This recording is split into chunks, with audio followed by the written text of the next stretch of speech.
correlated update.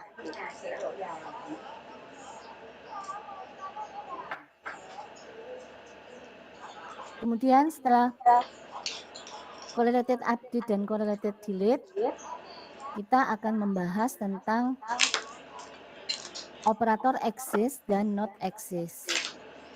Setelah itu penggunaan klausa with untuk query yang panjang atau kompleks. Nah, kita bahas satu persatu. Sebelumnya ada yang masuk, ini barusan masuk, ini siapa? Ya, kita masih menggunakan skema HR ya, seperti ini. Dan ini ingat tanda panahnya yang kebalik hanya dari departemen ke location ya. Mestinya tanda panahnya menuju ke location karena location ini master table-nya. Ya. Jadi location ini parent table-nya dan departemen ini child table-nya. Ini adalah review ya. Subquery itu digunakan untuk jika kita membutuhkan ada unknown values-nya, sesuatu nilai yang tidak kita ketahui. Kemudian di sini korelasi update. Korelasi update seperti namanya update ya, berarti di sini digunakan untuk merubah nilai kolom dari suatu tabel berdasarkan nilai kolom di tabel yang lain. Jadi merubah berdasarkan nilai tabel yang lain. Merubah suatu tabel berdasarkan tabel yang lain, itu korelasi update. Percobaannya seperti ini. Misalkan pada tabel employees. Tabel employees itu kan punya departemen ID saja. Tabel employees tidak punya departemen name kan? Tidak punya departemen name. Kemudian suatu waktu kita perlu menambahkan departemen name pada tabel employees. Ya, perlu kita tambahkan departemen name. Nah, kalau sebelumnya nggak ada departemen name, kita beri departemen name berarti prosesnya bukan normalisasi lagi ya, unnormalized ya. Biasanya ini di data warehouse gitu membutuhkan unnormalized. Jadi kita tambahkan dengan perintah alter table employees add department name varchar 2 14. Nah, kita beri ini ya. Add department name varchar 2 14. Tipe datanya varchar 2 panjangnya 14. Kemudian setelah kita tambahkan departemen name, akhirnya kan tabel employees punya kolom departemen name, tapi masih kosong. Nah, yang masih kosong itu ingin kita isi ya. Mau kita isi dengan apa? Nilai yang bersesuaian. Nah, nilai yang bersesuaian itu kita dapatkan di mana? Di tabel departemen names untuk departemen ID-nya E sama dengan departemen ID-nya D. Jadi supaya sesuai, supaya nilainya itu benar, maka yang ada di where ini harus Anda cantumkan di sini yang ada di where. Ya, supaya nilainya benar. Di sini yang ada di where ini harus Anda cantumkan ya. Jadi correlated update itu nanti akan mengisi nama departemen di employees sesuai dengan nama departemen di departemen. Kemudian kita supaya benar di sini direlasikan antara dua tabel employees dengan departemen. Ya. Kemudian korelasi delete. Korelasi delete berarti menghapus data di tabel yang bersesuaian dengan data yang lainnya. Jadi ini yang dihapus adalah data di tabel 1 berdasarkan nilai di tabel 2. Contohnya seperti apa? Contohnya ini. Delete from employees A where employee ID sama dengan select employee ID from M history where employee ID sama dengan employee ID. Nah, kalau keseluruhan itu namanya query ya. Kalau yang ada di dalam kurung buka kurung tutup itu subquery. Berarti ini semestinya pertanyaannya adalah apa yang dikerjakan oleh query ini? Apa yang dikerjakan? Ada yang bisa menjawab apa yang dikerjakan oleh query ini?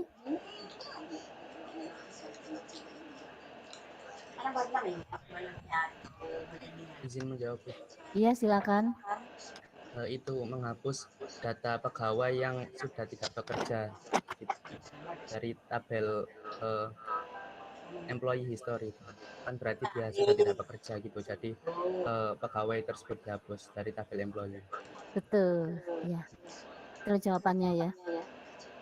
Jawabannya siapa ini yang menjawab ini? Subhan, Bu. Subhan, ya. Itu jawabannya Subhan ya. Jadi menghapus employee yang sudah tidak bekerja. Kenapa? Karena di mHistory itu menyimpan nomor-nomor pegawai yang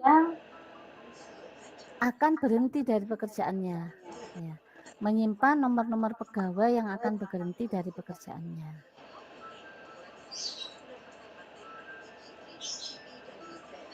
Jadi di sini kalau pegawai itu biasanya kan disimpannya di employees ya.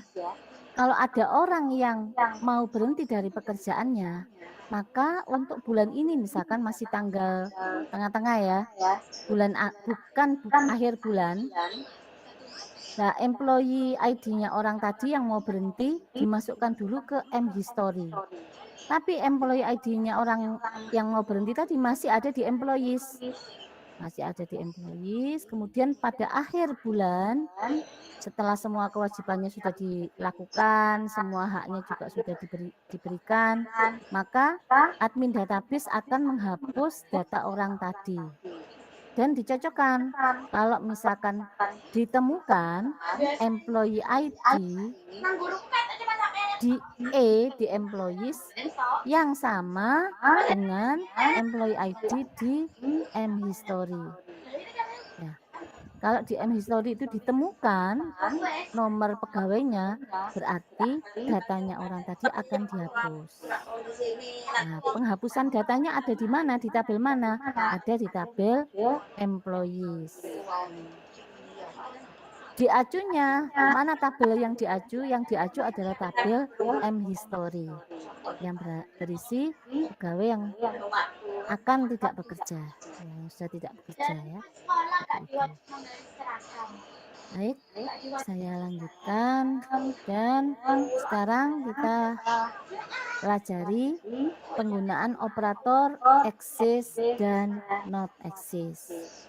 Anda sudah belajar subquery, baik itu subquery yang ditempatkan di select, di from, di where, di order by ya. Jadi subquery itu bisa diletakkan dimanapun ya. Bisa diletakkan dimanapun. Nah, sekarang kita mengevaluasi data yang dikembalikan oleh subquery tadi. Kalau misalkan ada baris data yang dikembalikan oleh subquery, ada baris datanya yang dikembalikan, maka operator exist itu akan bernilai true. Tapi jika sebuah subquery tidak menghasilkan data apapun, jadi tidak ada data yang dikembalikan, maka operator not exist-nya yang bernilai true. Jadi exist itu artinya ada datanya, kalau not exist enggak ada datanya. Jadi yang ada datanya apa? Subquery-nya itu ada datanya, menghasilkan suatu data. Kalau not exist, subquery-nya tidak menghasilkan suatu data apapun. Nah, seperti itu saja patokannya ya. Nah, sekarang kita lihat ini apa yang dikerjakan oleh query ini nanti diubah sendiri ya di bagian materinya ya. Ini mestinya harus query ya supaya semuanya. Kalau subquery itu hanya yang di kurung buka kurung tutup ini aja. Kalau query semuanya. Jadi di sini kita menggunakan access ya. Jadi langsung where access. Apakah ada? Maksudnya ada itu yang di dalam subquery ini apakah menghasilkan suatu data? Nah, coba kita lihat apa yang dicari di bagian subquery ini. Apa yang dicari di situ? Pegawai yang menjadi manajer. Betul. Ini yang menjawab Subhan lagi. Iya, Bu. Iya, terima kasih. Subhan betul jawabannya ya. Pegawai yang menjadi manajer. Itu yang dicari di sini subquery. Kenapa jawabannya itu? Karena employee ID-nya pegawai yang ditampilkan ini, outer, employee ID-nya outer, ini itu ditemukan sebagai manajer ID-nya orang lain. Siapapun dia, karena itu dia di sini select X. Tanda diapit dengan tanda petik X. Kalau X ini, X besar ini, Anda ganti dengan X kecil, A besar, B besar, B kecil, atau apapun ya. Mau diganti dengan apapun, hasilnya akan sama. Jadi apa ya istilahnya itu? Whatever ini. Apapun itu ini ya. Apapun ini isinya, hasilnya sama. Jadi apa dia? Dia akan melihat apakah ada orang yang muncul nilai manajer ID-nya orang atau pegawai tadi sama dengan employee ID-nya outer. Berarti outer di sini kan jadi manajer. Kalau misalkan employee ID-nya outer itu muncul di manajer ID-nya orang lain. Nah, kalau muncul di manajer ID-nya orang lain, berarti ini ada. Kalau yang di subquery ada, maka exist-nya adalah true. Karena itu yang ditampilkan di sini semuanya adalah orang-orang yang menjadi manajer. Kalau ingin ditampilkan orang-orang yang tidak menjadi manajer, bagaimana? Tinggal diganti dengan not exist. Ya, tampilkan orang-orang yang tidak menjadi manajer. Jadi di sini query keseluruhan ini menampilkan nomor pegawai, nama belakang, dan pekerjaan yang dia lakukan. Kemudian dia bekerja di departemen mana untuk orang-orang yang menjadi manajer. Kalau misalkan ada pertanyaan, tampilkan orang-orang yang tidak menjadi manajer. Dia kan tidak menjadi supervisor ya. Berarti employee ID-nya dia tidak pernah muncul sebagai manajer ID di tempat datanya orang lain. Nah, berarti ini tinggal dikasih not exist. Itu kalau yang bukan manajer ya, tinggal dikasih not. Kemudian untuk yang penggunaan not exist ya, not exist ini, nah seperti ini. Apa yang dikerjakan oleh query ini? Ada yang bisa menjawab, silakan.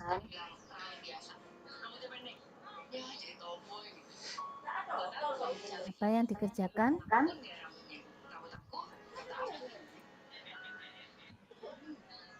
Izin menjawab. Ya, silakan. Itu menampilkan ID departemen dan nama departemen yang tidak ditempati para pegawai. Yang tidak punya pegawai. Iya. Yang tidak punya pegawai. Yang menjawab ini siapa? Subhan. Subhan ya.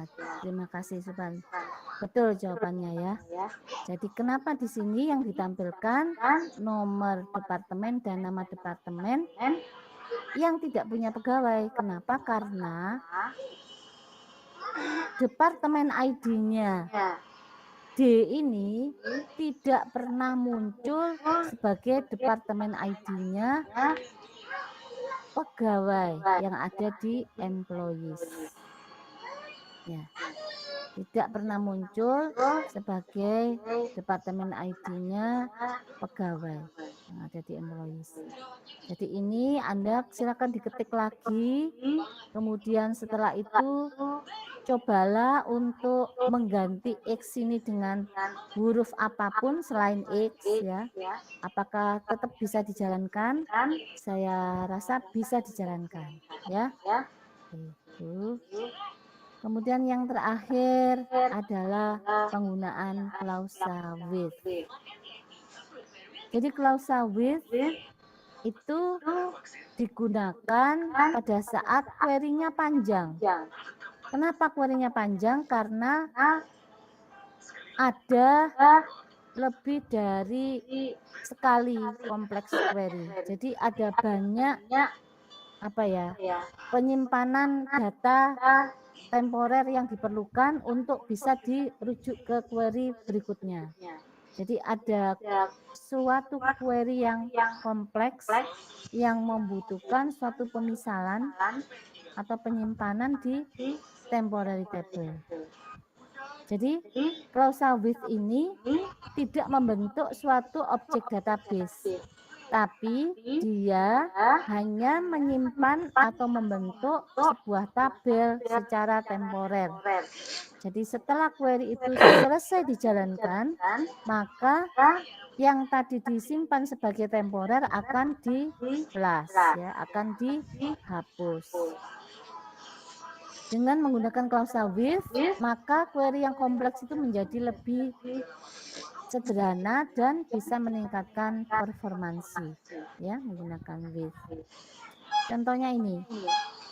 Jadi with itu nanti dengan with ini akan dibentuk dua tabel temporer, yaitu depth cost dan AVG cost. Nah, depth cost kemudian AVG cost. Depth cost ini isinya apa?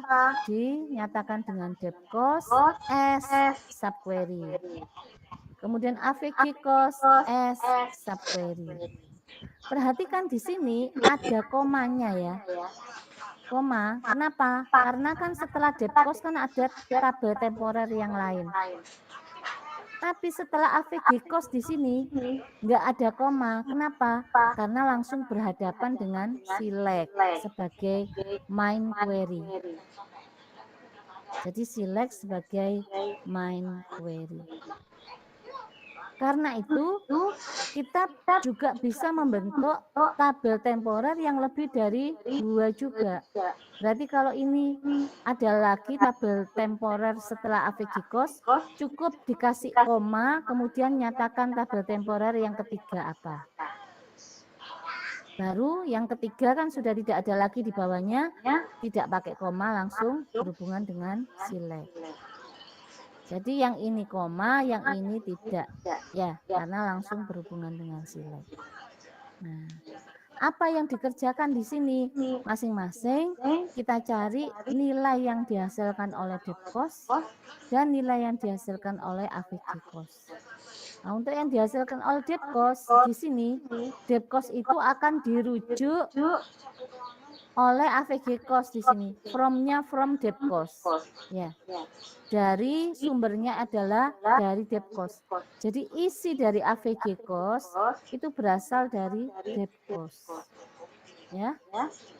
Isi dari AVG cost itu asalnya dari depth cost. Nah, depth cost ini menghasilkan data apa? Dia menghasilkan data nama departemen, jumlah total gajinya, ya.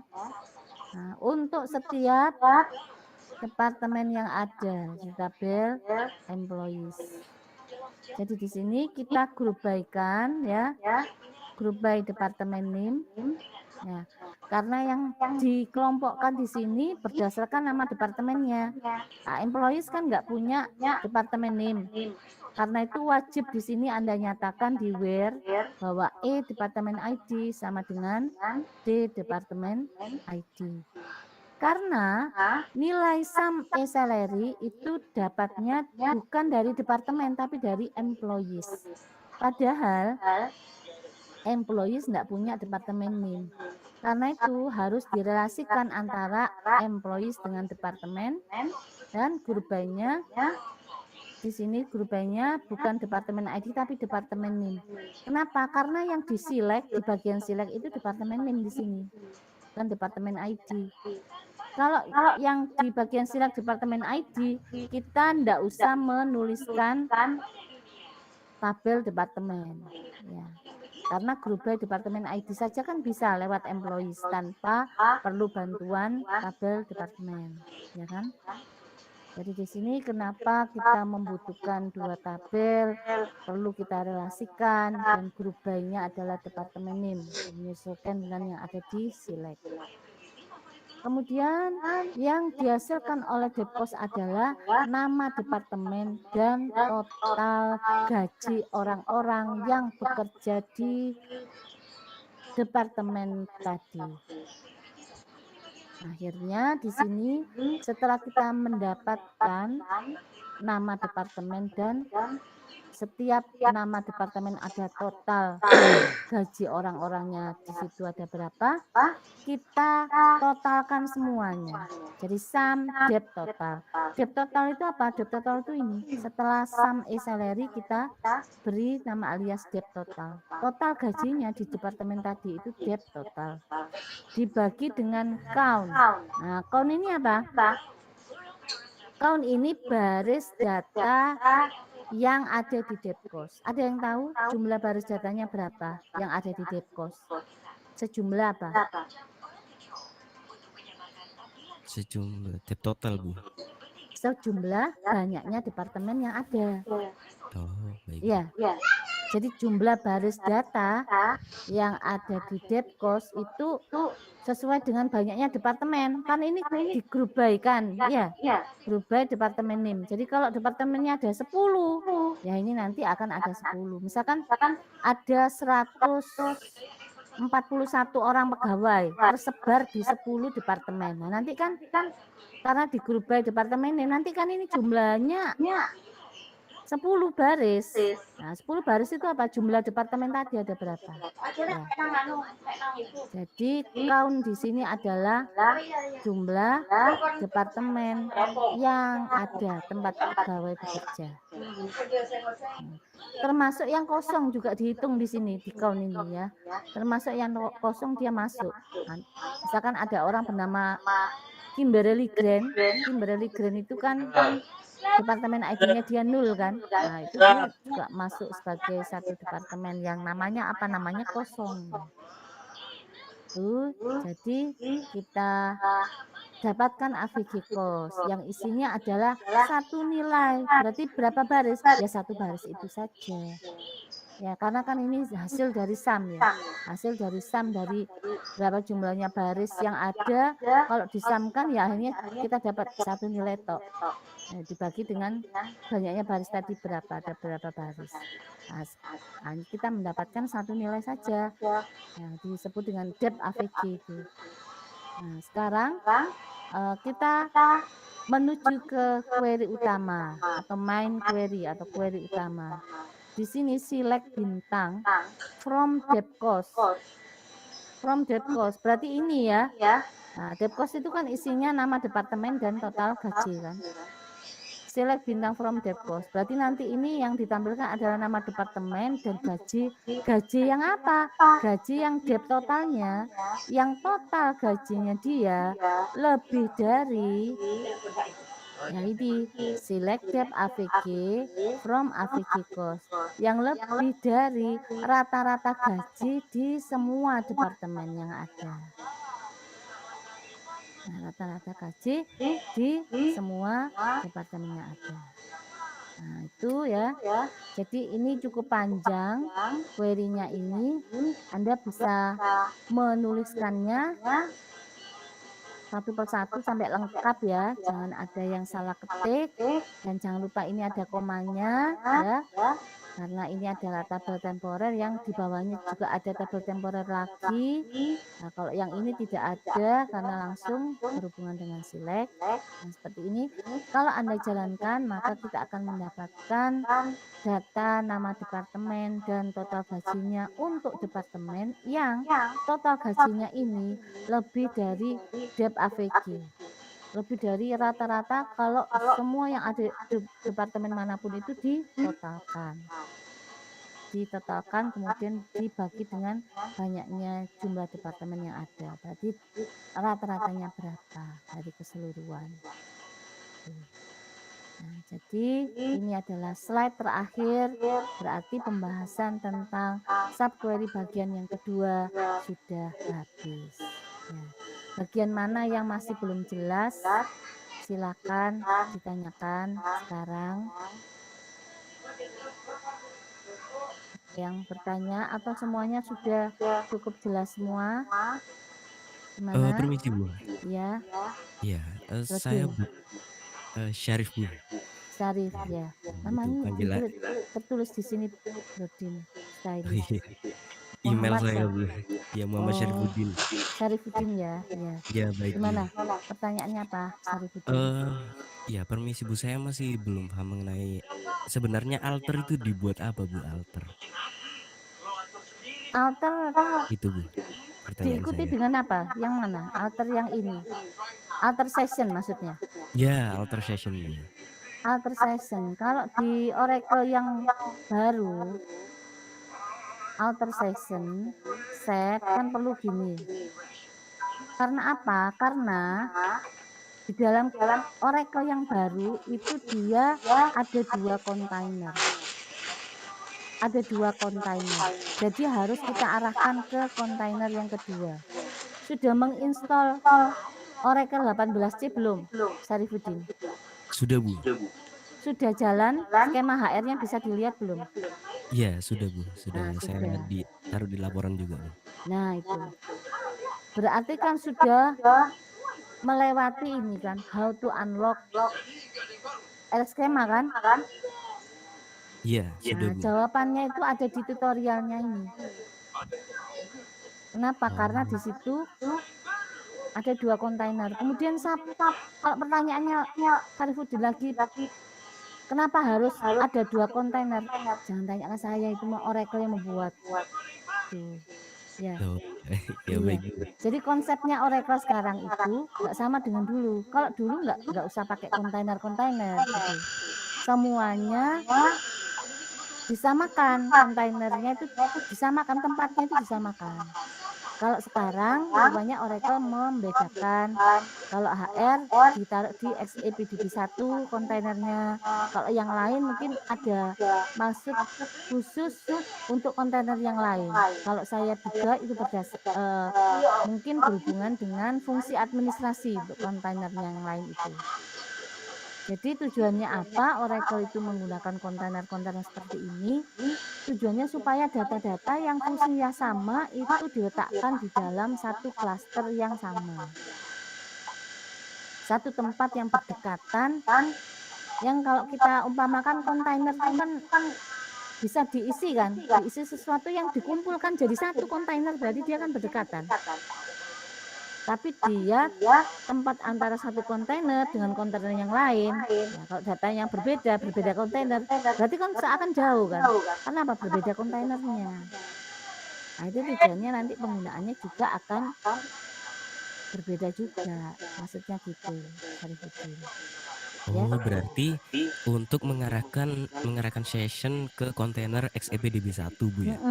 Betul, mengarahkan session ke XEPDB1 karena skema HR itu diletakkannya di XEPDB1. Oh iya baik Bu Tesi, terima Ya. kasih Bu Ya, jawabannya Bu ya. sama-sama ya. Saya menjawab ya. Baik, ada lagi yang bertanya? Jadi pertanyaannya bagus.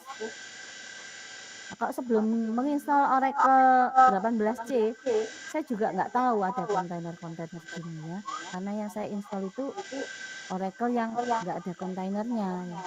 Saya install Oracle Express Edition 11G, 11G itu belum ada kontainernya. 10G malah tambah belum ada. Jadi saya pernah ngajar administrasi basis data, NG nggak ada kontainernya, malah tambah 11G aja nggak ada, apalagi yang 10G ya, yang 11G nggak ada. Nah, mulai 18C atau mulai sebelumnya ya, saya kurang tahu, itu sudah ada kontainer ini. Nanti ada hubungannya dengan indexing dan clustering sebagai topik sebelum UTS di basis data lanjut. Baik, kalau sudah tidak ada lagi yang ditanyakan, saya akhiri kuliah untuk hari ini. Wassalamualaikum warahmatullahi wabarakatuh. Waalaikumsalam.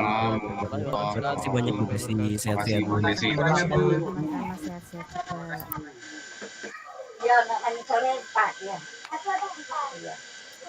Mantap Bayu. Keren. Mas Bayu kuliah rek keren. Oh ya, ini dong kuliah itu Rapi ya kerja ya totalitas tanpa otak. kuliah kok cara Depure jasan ngisore sempakan.